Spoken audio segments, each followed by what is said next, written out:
ನಮಸ್ತೆ ಫ್ರೆಂಡ್ಸ್, ಇವತ್ತೊಂದು ವೆರೈಟಿ ಆಗಿರುವಂಥ ಒಂದು ಹೊಸ ರೆಸಿಪಿ, ನೀವು ಇದುವರೆಗೆ ರುಚಿಸಿರದ ಒಂದು ಹೊಸ ರೆಸಿಪಿ ಅಂತಾನೆ ಹೇಳ್ಬೋದು. ಅದರ ಜೊತೆನೆ ಬಂದಿದ್ದೀನಿ. ಇದು ಮಾಡ್ತಾ ಇರೋದು ಉಳಿದಿರುವ ಚಪಾತಿ ಉಪಯೋಗಿಸ್ಕೊಂಡು ಮಾಡ್ತಾ ಇರೋದು. ಈ ರೆಸಿಪಿ ನೀವು ಒಂದ್ಸಲ ಮಾಡಿದರೆ ಆಮೇಲೆ ಚಪಾತಿನ ನೀವೇ ಬಾಕಿ ಮಾಡ್ತೀರಾ. ಬೆಳಗಿರುವ ಚಪಾತಿನಲ್ಲಿ ಸಂಜೆ ಹೊತ್ತು ಈ ರೀತಿ ಎಲ್ಲ ಮಾಡ್ಬೋದು. ಸಖತ್ತಾಗಿರುತ್ತೆ. ಸೊ ಮಿಸ್ ಮಾಡಬೇಡಿ, ಒಂದ್ಸಲ ಆದರೂ ಟ್ರೈ ಮಾಡಿ ನೋಡಿ. ನೋಡಿ, ಇದಕ್ಕೋಸ್ಕರ ನಾನಿಲ್ಲಿ 4 ಚಪಾತಿ ತಗೊಂಡಿದ್ದೀನಿ. ಅಂದ್ರೆ ಉಳಿದಿರುವಂತ ಚಪಾತಿ ಇದು. ಬೆಳಗಿರುವ ಚಪಾತಿ ಬ್ರೇಕ್ಫಾಸ್ಟ್ಗೆ ಮಾಡಿರೋದನ್ನ ನಮಗೆ ಸಂಜೆ ಹೊತ್ತು ಈ ರೀತಿ ಮಾಡಿಬಿಟ್ರೆ ಮಕ್ಕಳಂತೂ ನಿಮ್ ಹಿಂದೆನೆ ಬಂದ್ಬಿಡ್ತಾರೆ. ನೋಡಿ, ಮೊದ್ಲೇನ್ ಮಾಡ್ಬೇಕಂದ್ರೆ ಎರಡೆರಡು ಚಪಾತಿ ತಗೊಂಡ್ಬಿಟ್ಟು ನಾನು ಈ ರೀತಿ ರೋಲ್ ಮಾಡ್ತಾ ಇದ್ದೀನಿ. ಅವಾಗ ಈಸಿ ಆಗುತ್ತೆ ನಮಗೆ. ಈ ರೀತಿ ರೋಲ್ ಮಾಡ್ಕೊಂಡ್ಬಿಟ್ಟು ಇದನ್ನ ಕಟ್ ಮಾಡಬೇಕು. ನೋಡಿ, ಈ ರೀತಿ ಕಟ್ ಮಾಡ್ತಾ ಇದ್ದೀನಿ. ಎಷ್ಟು ತೆಳ್ಳಗಾಗುತ್ತೋ ಆ ರೀತಿ ಮಾಡ್ಕೊಳ್ಳಿ, ಅವಾಗ ಸಖತ್ತಾಗಿ ಬರುತ್ತೆ. ನೋಡಿ, ಈ ರೀತಿ ಫುಲ್ ಆಗಿ ಅಂದ್ರೆ ನಾನು ಇದೇ ರೀತಿ 4 ಚಪಾತಿನ ಕೂಡ ಇದೇ ರೀತಿ ಕಟ್ ಮಾಡಿ ರೆಡಿ ಮಾಡ್ತೀನಿ. ನೋಡಿ, ಇವಾಗೆಲ್ಲ ಕೂಡ ರೆಡಿ ಆಗಿದ್ದೀನಿ. ಇದನ್ನು ಸ್ವಲ್ಪ ಬಿಡಿಸ್ಕೊಳ್ಳಿ ಈ ರೀತಿ. ಅಂದ್ರೆ ಕಟ್ ಮಾಡುವಾಗ ಅದೇ ಶೇಪಲ್ಲಿ ಇರುತ್ತಲ್ವ, ಅದ ಕಾರಣ ಸ್ವಲ್ಪ ಇದನ್ನ ಈ ರೀತಿ ಬಿಡಿಸ್ಕೊಂಡ್ರೆ ನೋಡಿ ಫುಲ್ ಆಗಿ ಸ್ಪ್ರೆಡ್ ಆಗಿ ಉದ್ದಕ್ಕೆ ಬರುತ್ತೆ. ನೋಡಿ, ಈ ರೀತಿ ಇದೆ. ಓಕೆ, ಇದನ್ನ ಇನ್ನು ಸೈಡಲ್ಲಿ ಇಟ್ಕೊಳ್ಳಿ. ನೆಕ್ಸ್ಟ್ ನಮಗೆ ಬೇಕಾಗಿರೋದು 3 ಮೊಟ್ಟೆ ಬೇಕು. ಅದಕ್ಕೋಸ್ಕರ ನೋಡಿ 3 ಮೊಟ್ಟೆ ತಗೊಂಡಿದ್ದೀನಿ. ಅದನ್ನ ಚೆನ್ನಾಗಿ ಇದ್ರಲ್ಲಿ ಹಾಕೊಂಡ್ಬಿಟ್ಟು ಚೆನ್ನಾಗಿ ಬೀಟ್ ಮಾಡಬೇಕು. ಅದ್ರ ಜೊತೆ ರುಚಿಗೆ ತಕ್ಕಷ್ಟು ಉಪ್ಪು, ಸ್ವಲ್ಪ ಮೆಣಸಿನ ಹುಡಿ ಅಥವಾ ಪೆಪ್ಪರ್ ಹಾಕೋಬಹುದು. ಚೆನ್ನಾಗಿ ಬೀಟ್ ಮಾಡ್ಕೊಂಡ್ಬಿಟ್ಟು ಇದನ್ನ ಕೂಡ ಒಂದು ಸೈಡಲ್ಲಿ ಇಟ್ಕೊಳ್ಳಿ. ನೋಡಿ, ಇವಾಗ ಕರೆಕ್ಟ್ ಆಗಿದೆ, ಇದು ಸಾಕು. ನೆಕ್ಸ್ಟ್ ಒಂದು ಕಡಾಯಿ ಬಿಸಿ ಮಾಡಿಬಿಟ್ಟು, ಒಂದು ಪ್ಯಾನ್ ಬಿಸಿ ಮಾಡಿಬಿಟ್ಟು ಅದಕ್ಕೆ ನಾನಿಲ್ಲಿ ಸ್ವಲ್ಪ ತುಪ್ಪ, 2 ಟೀ ಸ್ಪೂನ್ ಅಷ್ಟು ತುಪ್ಪನೂ ಹಾಕ್ತೀನಿ, ಸ್ವಲ್ಪ ಎಣ್ಣೆಯನ್ನು ಹಾಕ್ತಾ ಇದ್ದೀನಿ. ತುಪ್ಪ ಆದರೆ ತುಪ್ಪದಲ್ಲೂ ಮಾಡ್ಬೋದು, ತೊಂದರೆ ಏನಿಲ್ಲ. ಸ್ವಲ್ಪ ಬಿಸಿ ಆದಮೇಲೆ ನಾವು ರೆಡಿ ಮಾಡಿಟ್ಟಿರುವ ಅಂದರೆ ಕಟ್ ಮಾಡಿ ರೆಡಿ ಮಾಡಿ ಇಟ್ಕೊಂಡಿರುವ ಚಪಾತಿನ ಇದರಲ್ಲಿ ಹಾಕ್ಕೊಂಡ್ಬಿಟ್ಟು ಮೊದಲು ಸ್ವಲ್ಪ ಹುರಿಬೇಕು, ರೋಸ್ಟ್ ಮಾಡ್ಕೊಳ್ಳಿ. ಜಸ್ಟ್ ಜಾಸ್ತಿ ಏನು ಬೇಡ, ಜಸ್ಟ್ ಒಂದ್ಸಲ ಮಿಕ್ಸ್ ಮಾಡಿಕೊಂಡ್ರೆ ಸಾಕಾಗುತ್ತೆ. ನೋಡಿ, ಈ ರೀತಿ ಫುಲ್ಲಾಗಿ ಒಂದ್ಸಲ ಮಿಕ್ಸ್ ಮಾಡ್ಕೊಳ್ಳಿ, ಅವಾಗ ಒಳ್ಳೆ ಬಿಸಿ ಆಗುತ್ತೆ. ಎಲ್ಲ ಕೂಡ ಇದೇ ರೀತಿ ಮಿಕ್ಸ್ ಮಾಡ್ಕೊಳ್ಳಿ.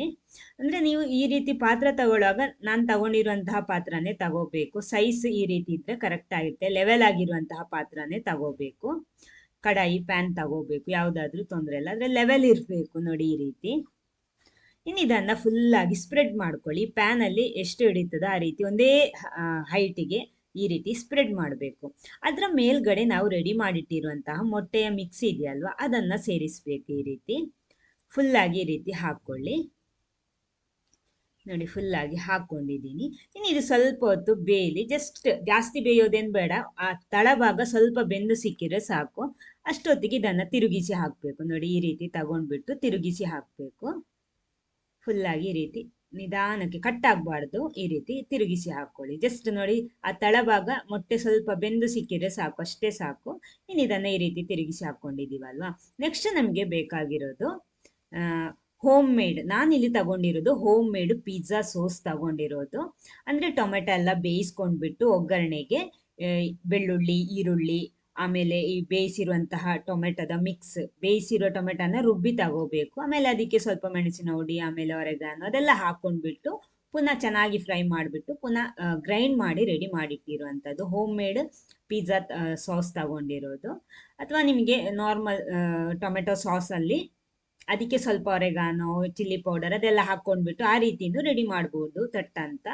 ಅಥವಾ ಈ ರೀತಿ ಬೇಕಿದ್ರೆ ಈ ರೀತಿನೂ ಮಾಡ್ಬೋದು. ಇನ್ನು ಇದನ್ನ ಫುಲ್ ಆಗಿ ಇದರ ಮೇಲ್ಗಡೆ ಸ್ಪ್ರೆಡ್ ಮಾಡ್ಬೇಕು. ಈ ಸಾಸ್ ಒಂದು ಸಖತ್ತಾಗಿರುತ್ತೆ, ಆದ ಕಾರಣ ಎಷ್ಟು ಬೇಕೋ ಸ್ವಲ್ಪ ಜಾಸ್ತಿನೇ ಹಾಕೊಳ್ಳಿ, ಚೆನ್ನಾಗಿರುತ್ತೆ.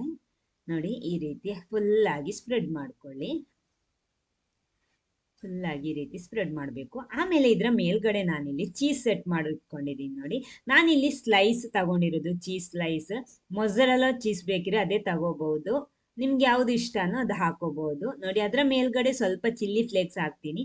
ಇನ್ನು ಇದರ ಮೇಲ್ಗಡೆ ನಿಮ್ಗೆ ಬೇಕಿದ್ರೆ ಕ್ಯಾಪ್ಸಿಕಮ್, ಈರುಳ್ಳಿ ಅಥವಾ ಏನಾದ್ರೂ ಪನ್ನೀರು ಫ್ರೈ ಮಾಡಿಬಿಟ್ಟು, ಚಿಕನ್, ಅದು ನಿಮ್ಮ ಆಪ್ಷನ್, ಏನ್ ಬೇಕೋ ಅದು ಹಾಕೋಬಹುದು. ನಾನಿಲ್ಲಿ ಪ್ಲೇನ್ ಮಾಡ್ತಾ ಇರೋದು. ಇನ್ನು ಚೀಸ್ ಮೆಲ್ಟ್ ಆಗೋದಿಕ್ಕೆ ಸ್ವಲ್ಪ ಹೊತ್ತು ಮುಚ್ಚಿ ಬೇಯಿಸ್ಕೊಂಡಿದ್ದೀನಿ. ನೋಡಿ, ಸಖತ್ತಾಗಿರೋಂಥ ಹೋಮ್ ಮೇಡ್ ಹೆಲ್ದಿ ಪಿಜ್ಜಾ ಇಲ್ಲಿ ರೆಡಿ ಆಗಿದೆ. ರುಚಿ ಅಂತೂ ಅದ್ಭುತವಾಗಿರುತ್ತೆ. ನಿಮ್ಗೆ ಇದನ್ನು ನೋಡುವಾಗಲೇ ಗೊತ್ತಾಗ್ಬೋದು ಎಷ್ಟೊಂದು ಟೇಸ್ಟ್ ಇರ್ಬೋದು ಅಂತ. ನೋಡಿ, ಇದನ್ನು ನಿಧಾನಕ್ಕೆ ತೆಗಿತಾ ಇದ್ದೀನಿ. ಆ ಚೀಸ್ ಮೆಲ್ಟ್ ಆಗೋ ತನಕ ಮಾತ್ರ ಬಿಸಿ ಮಾಡಿದರೆ ಸಾಕು. ನೋಡಿ, ಸಖತ್ತಾಗಿರುವ ಹೆಲ್ದಿ ಆಗಿರುವ ಟೇಸ್ಟಿ ಆಗಿರುವಂಥ ಹೋಮ್ ಮೇಡ್ ಪಿಜ್ಜಾ ಇಲ್ಲಿ ರೆಡಿ ಆಗಿದೆ. ಅದು ಉಳಿದಿರುವ ಚಪಾತಿಯಲ್ಲಿ ಮಾಡಿರುವಂಥದ್ದು. ಇದು ಪ್ಲೇನ್ ಪಿಜ್ಜಾ. ಇದರ ಮೇಲ್ಗಡೆ ನಿಮ್ಗೆ ಏನು ಬೇಕೋ ಅದು ಹಾಕೋಬೋದು. ಕಾರ್ನ್ ಬೇಕಿದ್ರೆ ಕಾರ್ನ್ ಹಾಕೋಬೋದು. ನಿಮ್ಮ ಚಾಯ್ಸ್ ಅದು ಯಾವ್ದು ಬೇಕೋ ಆ ರೀತಿ ಮಾಡಿ ತಗೋಬೋದು. ಖಂಡಿತ ಇದನ್ನು ಮಕ್ಕಳು ಇಷ್ಟಪಟ್ಟು ತಿಂತಾರೆ. ನೋಡಿ ಯಾವ ರೀತಿ ಇದೆ ಅಂತ. ಸೊ ಮಿಸ್ ಮಾಡಬೇಡಿ. ಒಂದ್ಸಲ ಆದರೂ ಇದನ್ನು ಟ್ರೈ ಮಾಡಿ ಟೇಸ್ಟ್ ಮಾಡಿ ಹೇಗಾಗಿದೆ ಅಂತ ಫೀಡ್ಬ್ಯಾಕ್ ತಿಳಿಸೋದಿಕ್ಕೂ ಮರಿಬೇಡಿ.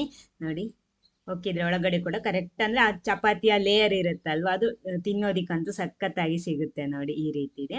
ಈ ವಿಡಿಯೋ ನಿಮ್ಗೆ ಇಷ್ಟ ಆದ್ರೆ ಒಂದು ಲೈಕ್ ಕೊಟ್ಬಿಟ್ಟು ಎಲ್ಲರ ಜೊತೆ ಶೇರ್ ಮಾಡಿ. ಫಸ್ಟ್ ಟೈಮ್ ಚಾನಲ್ ನೋಡೋರು ದಯವಿಟ್ಟು ಚಾನಲ್ ಸಬ್ಸ್ಕ್ರೈಬ್ ಮಾಡಿ ಸಪೋರ್ಟ್ ಮಾಡಿ. ಇನ್ನೊಂದು ವೆರೈಟಿ ಹೆಲ್ದಿ ಟೇಸ್ಟಿ ರೆಸಿಪಿ ಜೊತೆನೆ ಬರ್ತೀನಿ. Okay, thank you.